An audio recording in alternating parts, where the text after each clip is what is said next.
Hello दोस्तों, मैं हंसा पटेल। और पिछले वीडियो में हमने समझाया कि इकिगाई क्या होता है और कैसे एक हेल्दी और बैलेंस लाइफ में हेल्प करते हैं। आज की इस वीडियो में हम इकिगाई के 3 और महत्वपूर्ण टॉपिक के बारे में बात करेंगे जो सीधा हमारी लाइफ से संबंध रखता है।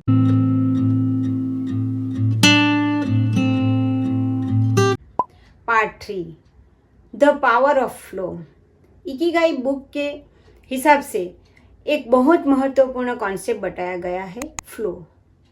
फ्लो का मतलब होता है जब हम किसी काम के इतना ज़्यादा शामिल हो जाते हैं कि हमें समय का एहसास ही नहीं होता। कभी आपने नोटिस किया है कि जब आप अपनी पसंद का काम कर रहे हो तो समय का पता ही नहीं चलता। बुक के हिसाब से जब हम फ्लो की स्टेट में रहते हैं तो हमारा स्ट्रेस कम हो जाता है, फोकस बढ़ता है और काम ज़्यादा मीनिंगफुल लगता है। जापान में काफ़ी लोग अपने काम को सिर्फ रिस्पॉन्सिबिलिटी नहीं बल्कि एक आर्ट की तरह देखते हैं। चाहे वो कुकिंग हो, फार्मिंग हो या कोई छोटा सा डेली टास्क, वो उसे पूरी अटेंशन के साथ करते हैं। इकिगाई यही पर स्पष्ट करता है कि खुशी सिर्फ रिजल्ट में नहीं बल्कि प्रोसेस में छुपी होती है।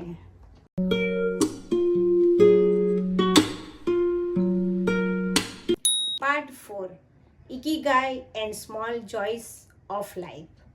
इस पार्ट में बुक एक बहुत ही सिंपल लेकिन पावरफुल बात बताते हैं, छोटी खुशियों के वैल्यू। हम अक्सर सोचते हैं कि खुशी तब मिलेगी जब कोई बड़ी अचीवमेंट होगी, लेकिन इकिगाई कहता है कि डेली लाइफ की छोटी छोटी चीज़ें सबसे ज़्यादा इम्पोर्टेंट होती है। जैसे सुबह की चाय, किसी अपने से बात करना, नेचर के साथ थोड़ा समय बिताना, ये सब छोटी चीज़ें लाइफ को बैलेंस में रखती हैं। जापान के लोग अपने रूटीन को अननेसेसरी प्रेशर से भरा नहीं रखते। वो अपने दिन में जॉय के लिए भी टाइम निकाल लेते हैं।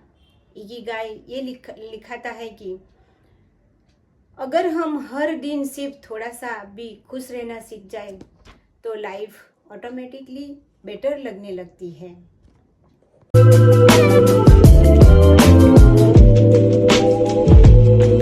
Part 5, simple rules for a long and balance life.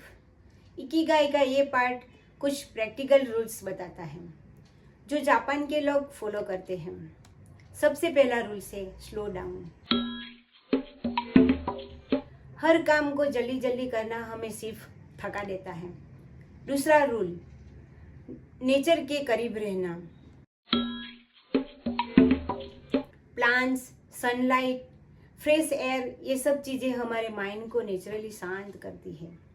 तीसरा रूल है कंपैरिजन से दूर रहना। इकिगाई कहता है कि इंसान का पर्पस अलग होता है, इसीलिए अपनी जर्नी को किसी और से कंपेयर करना बेकार है। और सबसे इम्पोर्टेंट रूल, कभी अपने आप को बेकार महसूस नहीं करना। जब इंसान को लगता है कि वो यूजफुल है तो लाइफ में एनर्जी बनी रहती है। तो आज के इस वीडियो से हमें ये समझते हैं कि इकिगाई कोई कॉम्प्लिकेटेड फिलोसॉफी नहीं है। ये छोटी हैबिट्स, सही माइंडसेट और डेली लाइफ के बैलेंस से जुड़ा हुआ है। नेक्स्ट वीडियो में हम इकिगाई के लास्ट पार्ट के बारे में बात करेंगे, सहज, क्षमता, स्वीकृति और अपना निजी इकिगाई हमें कैसे ढूंढे। साथ ही हम इस बुक का क्लियर निष्कर्ष भी देंगे। तो दोस्तों, मैं मिलूंगी आपको नेक्स्ट वीडियो में।